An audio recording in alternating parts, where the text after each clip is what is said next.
Hey guys, John and Jamie from True Crimecast here. If you're anything like us, you've probably had those conversations where you're like, man, someone should be recording this. Right? And now you can do that with Zen AI, the home of vibecasting. A vibecast is all about putting the conversation first and turning it into something worth sharing. Whether you're reacting live to a game or TV show, Zen AI makes it incredibly easy to create your own broadcast. And you don't need a fancy setup either. Your phone is your studio. Just hit record, start talking. You can get professional level sound right from your phone. Then Zen AI's AI producer takes over from there. It handles the cleanup, helps with editing, and even creates share-ready clips. And the cool part is you can make changes simply by chatting with it in plain English. Zen AI is currently an invite-only beta, so join the wait list today. Head to zen.ai to sign up. That's zen.ai. Start vibecasting this summer. Stoveleg Media, igniting conversation.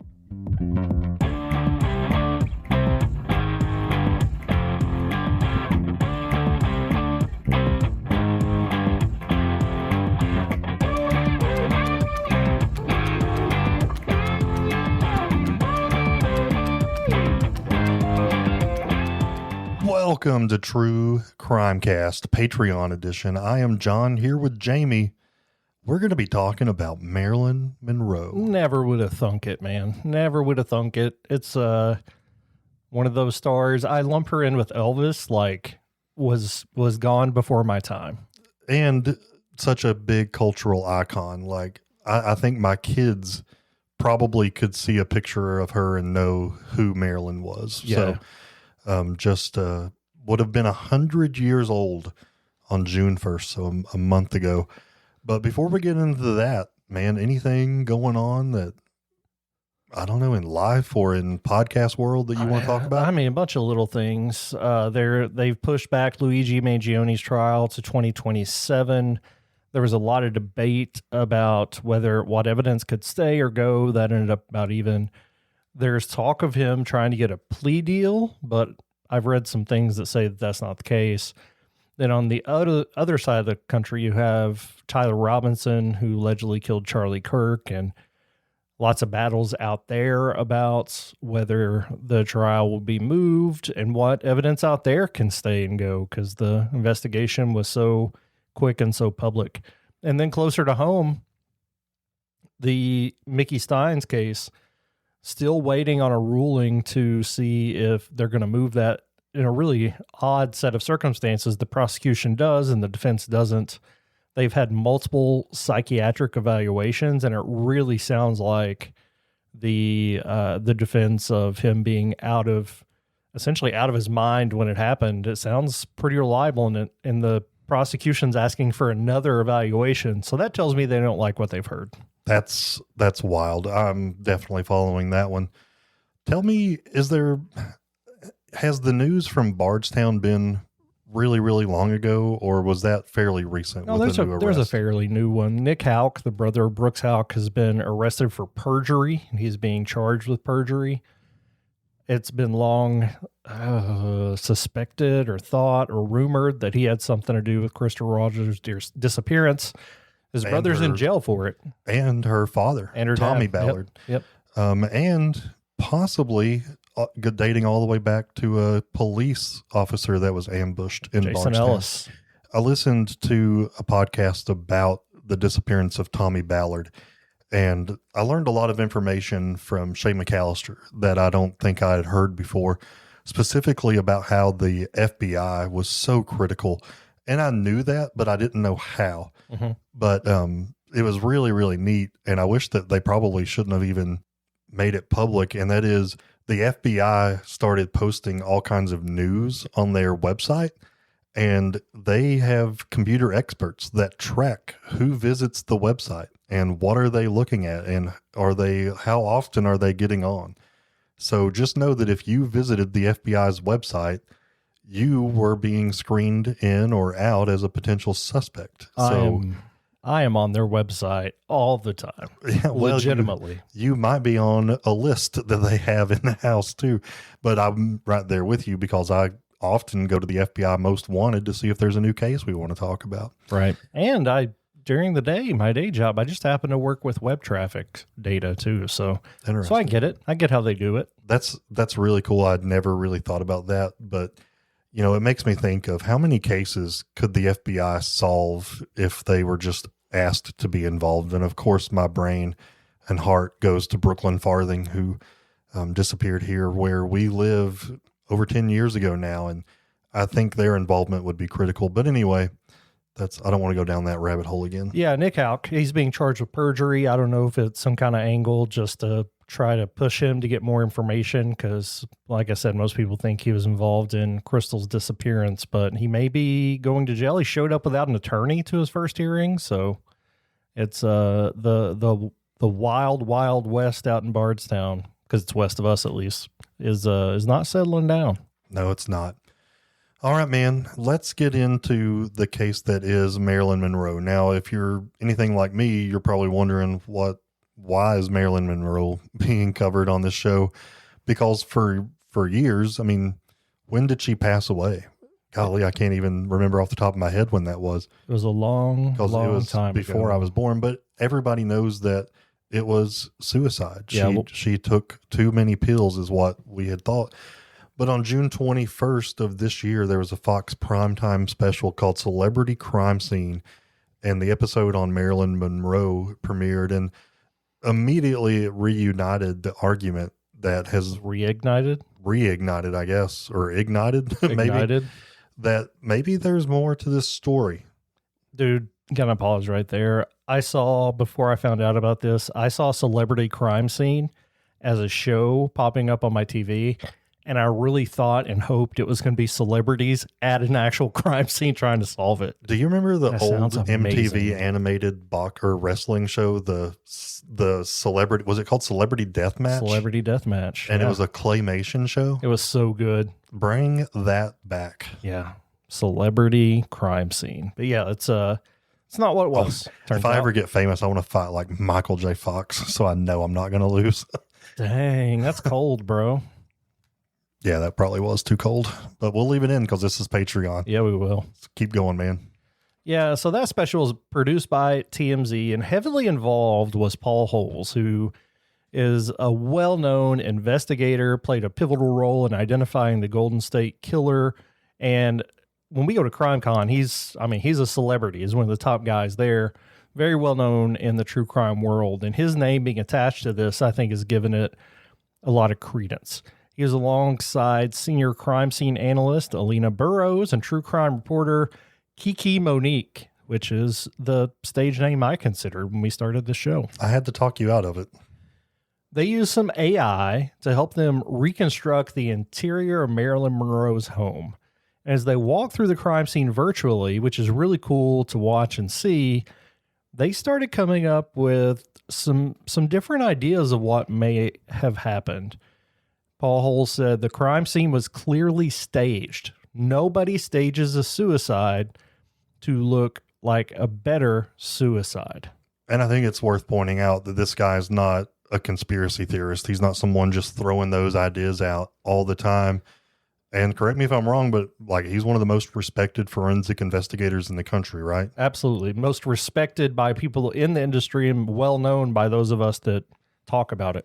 And so what he's saying is that he's saying it clearly and on record that the scene where Marilyn Monroe was found was arranged after the fact, that the LAPD failed to process it correctly, and that he does not believe the failure was simply incompetence. He went on to say, quote, "I don't buy the idea the LAPD was simply that incompetent." He said, "I believe there were other forces at play." So today we're going to go over that and see what we think at the end of this, because I don't know. Maybe I'll know more. Maybe I'll lean one way or the other, but I don't know. I'm not convinced yet. Yeah, we'll talk about who Marilyn Monroe was, kind of the person behind the symbol that she was in society, what happened in the final weeks of her life, final hours of her life, what the autopsy and investigations found. And looking back at it, how do we look back at that differently, including some of her celebrity, and even political connections. I mean, I know there's always been the running joke that she and JFK had a fling. What if I told you it was not just one Kennedy? I wouldn't be surprised. Yeah, we'll circle back to it. But yeah, this is Robert. Was it Robert Kennedy? Robert. Yes, actually that's the other rumor, but we not giving any conclusions here. Just want to have the conversation. We're going to talk about Marilyn Monroe, whose birth name was Norma Jean Mortensen. That's not as catchy as Marilyn Monroe. It's not. That's a very Tennessee name, but she was not born in Tennessee. Norma Jean. I mean, Get over here and shuck his corn. I swear I know a girl named Norma Jean. I broke beans with her. There's no doubt. God, some of y'all probably don't know what breaking beans means, and I feel sorry for you. Google it. Google spelled like it sounds. She was born June 1st, 1926 at the Los Angeles General Hospital. Her mother's name was Gladys Pearl Baker. That is also Gold. an Eastern Kentucky name, as Jamie may be very familiar with. His mom's name is Gladys. Yeah, it is. Sorry. She was a film cutter at a Hollywood studio. She spent her days editing footage for movies, and she was a single mom, but she sadly was mentally unstable. The identity of Norma Jean's father was disputed for decades. However, in 2022, DNA evidence appeared to confirm that her father was a man named Charles Stanley Gifford, and this was Gladys's supervisor at the studio.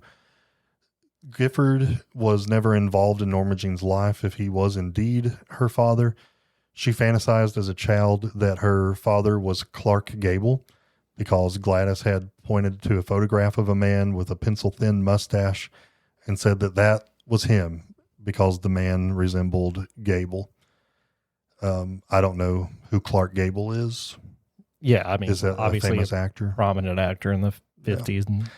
Just before her death in 1962, so fast forward, not talking about her mom anymore, Monroe filled out an official form in front of her secretary. And on the list marked father, she wrote the word unknown, which sadly I see all the time. Yeah. But for back then, especially, wasn't very common for someone to not know who their dad was. And it was somewhat scandalous to have a child and be unmarried at the time. So she was born Norma Jean. We're going to call her Marilyn from now on. 2 weeks after she was born, her mom placed her in foster care in Hawthorne, California, with individuals named Albert and Ida Bolender. Now, her foster parents were devoutly religious Pentecostal folk, and they had a really strict household. John, our neck of the woods, a lot of times you can tell somebody's church denomination by the way they dress. If the women are all wearing long blue jean skirts and got hair down to their butts, it looks like a Pentecostal family. Marilyn would later say that those years were the most stable of her childhood. She stayed with them until she was 7 when her mother brought her back home to live with her. It lasted less than a year. In January of 1934, Gladys Baker had a severe mental breakdown. She was diagnosed with paranoid schizophrenia and committed to the Metropolitan State Hospital. Gladys's mom, who was Marilyn's grandma, had also suffered from mental illness, so certainly something that runs in the family here, and her great-grandfather had died by suicide. The family history ran one direction, and it ran pretty deep. It's a lot of brokenness, a lot of trauma, and this led Marilyn back to the foster care system she had been in for the formative years of her life. By some accounts, she had as many as 12 different foster families. When I say that out loud, it sounds extreme. John, I'm putting you on the spot here. Like, what's the typical foster child's journey look like? It depends a lot on the age when they first come into care. Like if we're talking about a kid less than 5 years old, it's not usually close to that. Usually it's 1 or 2 if the first one is not adoptive for some reason. But I mean, I don't want to be a Debbie Downer, but I have kids that I serve who have been in over 50 placements. 12 is horrific. 50. 12 is 10 too many or 11 too many. Really 12 too many, but you get my point. But yeah, this can play a significant psychological toll on you. A lot of times we see what's called reactive attachment disorder, Yep. where you just are not able to form a connection because you're afraid that if you do, you're going to lose it because that's what you've known your whole life. Yeah, it's really tough. So we've established the lack of stability for her as a child, genetic history of mental illness. In the mid-1930s, she spent some time in an orphanage called Holly Grove in LA. And, you know, like those aren't the same as they were back then. My mother Gladys spent some time in an orphanage and in the foster care system, much more prominent back then. So at this time, though, her mom was still alive. So she wasn't technically an orphan in that she had no parents living, but her mom was in a psychiatric institution. Marilyn would later say that the movies were her escape during these tough times. And this is a quote from Marilyn Monroe. Some of my foster families used to send me to the movies to get me out of the house. And there I'd sit all day and way into the night up in front, there with the screen so big, a little kid all alone, and I loved it.